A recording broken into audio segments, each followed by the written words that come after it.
Imagine astronauts orbiting Mars in the late 1970s. Not in science fiction, but in modified Apollo capsules launched by Saturn V rockets that already existed. The hardware was built. The astronauts were training. The mission plans were approved.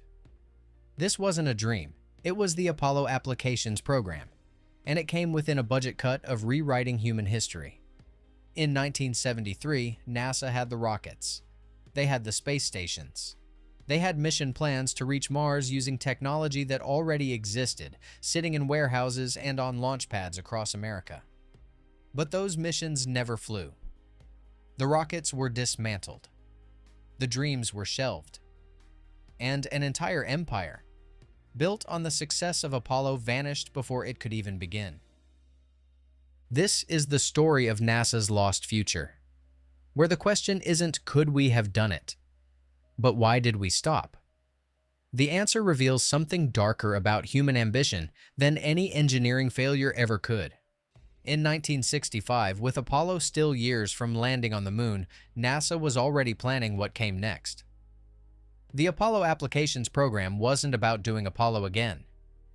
It was about transforming Apollo's rockets, capsules, and infrastructure into something far more ambitious. A permanent human presence in space and beyond. Inside a warehouse at Marshall Space Flight Center, Wernher von Braun stood surrounded by Saturn V components, massive engine bells, fuel tanks the size of grain silos. This was his life's work reaching fruition. Not just reaching the moon, but using that achievement as a stepping stone to the solar system itself.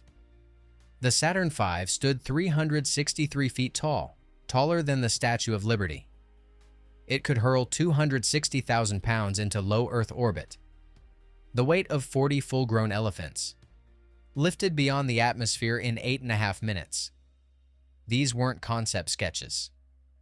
24 Saturn V vehicles were built or in production, each one a controlled explosion powerful enough to be felt in your chest from 3 miles away. Apollo 11 landed in July 1969, and within months, NASA presented detailed plans for over 20 additional Apollo missions, not to the moon, but beyond it. Orbital workshops where astronauts would live for months. Lunar bases for extended surface exploration. Venus flybys using gravitational assists. And a Mars mission with launch windows identified for 1975, 1976, and 1977. A Mars flyby mission in the late 1970s was within reach, a 600 to 900-day journey using hardware already in production, with preliminary crew selection already underway. Not someday. Not eventually. Within a decade. But even as NASA presented these plans to Congress in late 1969, the first tremors arrived. The Vietnam War was draining $28 billion annually from the federal budget. Public interest in space, which had peaked with Neil Armstrong's first step, was already waning. Television networks didn't even broadcast later moon landings in their entirety. George Mueller, NASA's associate administrator for manned spaceflight, faced an impossible puzzle in 1968. Budget projections were trending downward. His solution was radical enough to make engineers wince. Don't build new space stations from scratch. Convert the rockets themselves. The wet workshop concept sounds like something dreamed up in a fever. Launch a Saturn V rocket with its upper stage still full of fuel. Use that fuel to reach orbit. Then send astronauts up later to convert the empty tank into living space. The tank was 118 feet long with 320 cubic meters of potential volume inside. Roughly the size of a large 3-bedroom house, already in orbit, already paid for by the launch itself. Imagine building a ship inside a giant bottle. Except the bottle is 60 feet long. You're doing it in zero gravity. And any residual fuel vapors could kill you in minutes. After the fuel burned away, astronauts would arrive days later. They'd drill through the tank walls to vent any remaining propellant. Liquid hydrogen that had boiled at minus 423 degrees Fahrenheit. Then they'd enter this metal cylinder. Scrub the interior of toxic residues.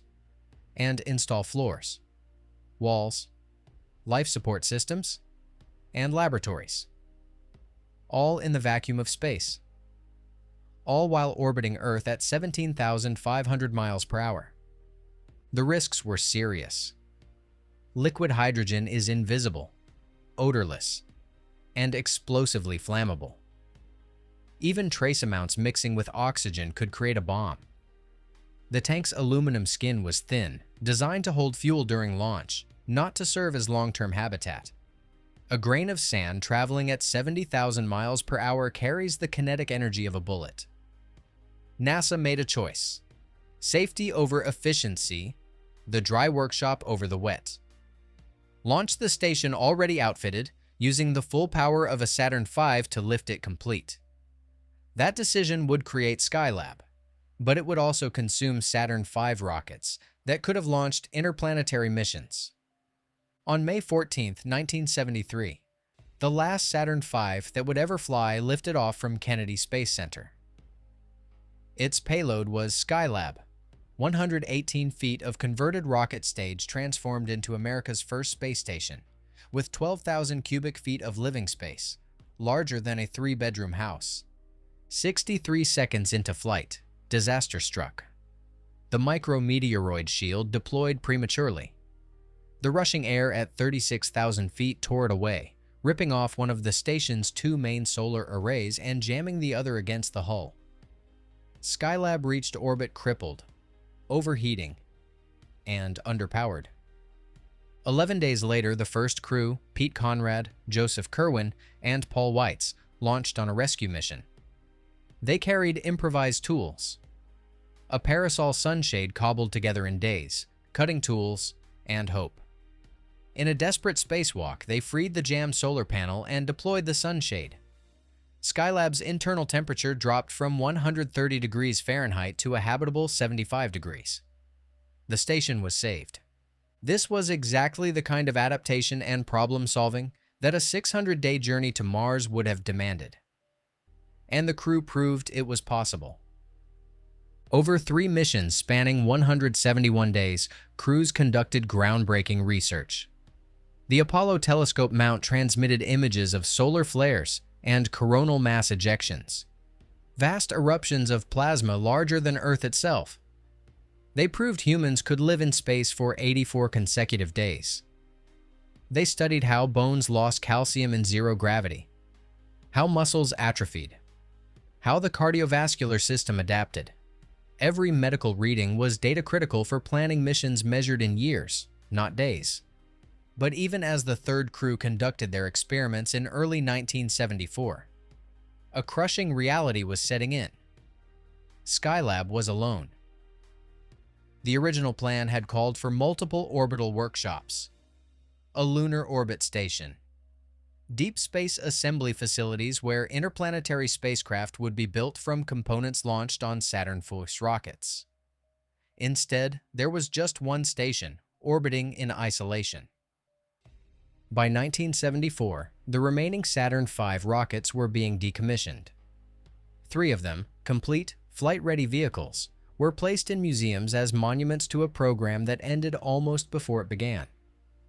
While those 3 crews orbited Earth, other astronauts were training for missions that would redefine what it meant to be human. They weren't practicing moonwalks. They were studying the geology of Mars, the atmospheric physics of Venus, the medical protocols for deep space. Their launch dates kept slipping. 1975 became 1976. 1976 became 1977. Then the dates disappeared entirely. The Mars flyby wasn't a vague concept. It was engineering. 140 to 150 metric tons assembled in low Earth orbit from multiple Saturn V launches. Round-trip duration, 600 to 900 days. That's up to 2.5 years sealed inside a spacecraft the size of a small house. Launch windows were identified: 1975, 1976, 1977. These weren't distant dreams. These were missions with dates on the calendar, with astronauts assigned, with hardware being fabricated. Critics argued that sending humans to Mars in the 1970s was suicide. The radiation alone would kill them. NASA's engineers had a different view. These were engineering problems. And engineering problems have solutions.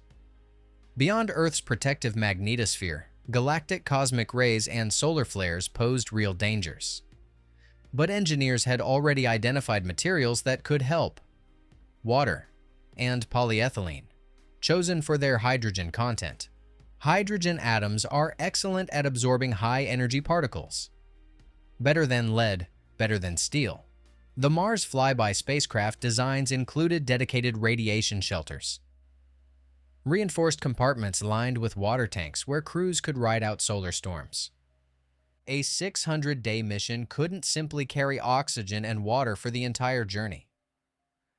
A single human needs about 1.8 pounds of oxygen and 8 pounds of water per day. Multiply that by 6 crew members and 900 days, and you're looking at over 50,000 pounds of consumables alone. So engineers developed closed-loop systems that regenerated oxygen through electrolysis. Water recycling systems, including urine reclamation.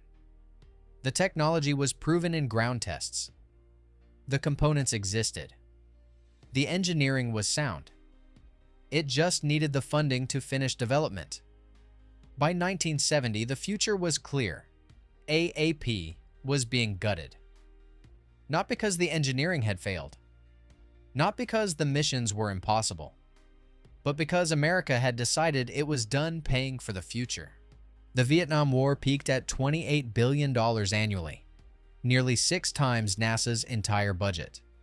After Apollo 11, public interest in space plummeted. Television networks stopped broadcasting moon landings in prime time. Polls showed most Americans thought space spending should be reduced. Apollo was sold as a race against the Soviets. But once won, there was no compelling reason to continue. AAP's scientific and exploratory goals, establishing permanent human presence beyond Earth, proving we could become an interplanetary species, couldn't compete with immediate earthly concerns. Astronauts who had trained for missions that would never fly watched their launch dates vanish into the bureaucratic void. George Mueller left NASA in 1969.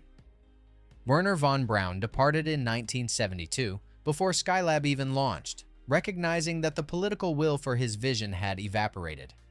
The bitter irony haunts us still. Many of the technologies AAP would have developed, long-duration life support, orbital assembly, deep space navigation, had to be painfully relearned decades later for the International Space Station. We're solving the same problems now that we could have solved in the 1970s. Half a century of progress lost to a failure of vision. Several backup Saturn V and Saturn YB boosters sat completed in storage facilities, waiting for missions that would never come.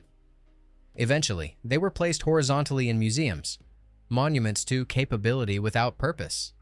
On July 11, 1979, Skylab burned up in Earth's atmosphere, streaking across the sky in a brilliant display of disintegrating metal and unfulfilled dreams. This was within the window when astronauts could have been flying past Mars, had the funding continued, had the vision survived. The Apollo Applications Program represents one of history's great missed opportunities. Not because the technology failed, but because we failed to maintain the vision. We're capable of incredible things when motivated by competition, by fear, by the need to prove superiority. But we struggle to sustain exploration for its own sake. The hardware existed. 3 Saturn V rockets sit in museums today, never flown, each one capable of lifting enough mass to begin assembling a Mars spacecraft in orbit. The astronauts were trained. The mission plans were detailed down to the Delta V budgets. We didn't lack the technology. We lacked the will. The barriers to becoming an interplanetary species aren't primarily technical. They're political, economic, philosophical. They're about what we value, what we're willing to invest in, what kind of future we believe is worth building. In an alternate timeline, one that diverged from ours by nothing more than political choices and budget allocations. Humans reached Mars in the late 1970s. We don't live in that timeline. We live in this one, where the empire was dismantled, where the rockets were placed in museums, where the dreams were shelved. We could have been an interplanetary species by the 1980s. We chose not to be. And that choice defines the legacy of NASA's lost empire. The question that haunts us isn't could we have done it? It's why did we stop? The answer is that we valued other things more.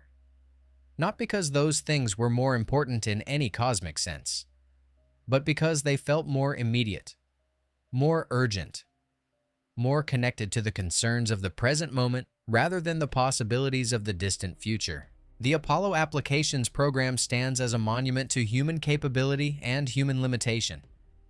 We reached for Mars and fell short. Not because the distance was too great, but because we let go too soon. The rockets are in museums now. The dreams are archived. But the possibility remains, waiting for the moment when we choose to reach again, to build again, to believe again that the future beyond Earth is worth the cost of getting there. If you enjoyed this story, hit subscribe for more stories where history, technology, and human ambition collide. Thanks for watching.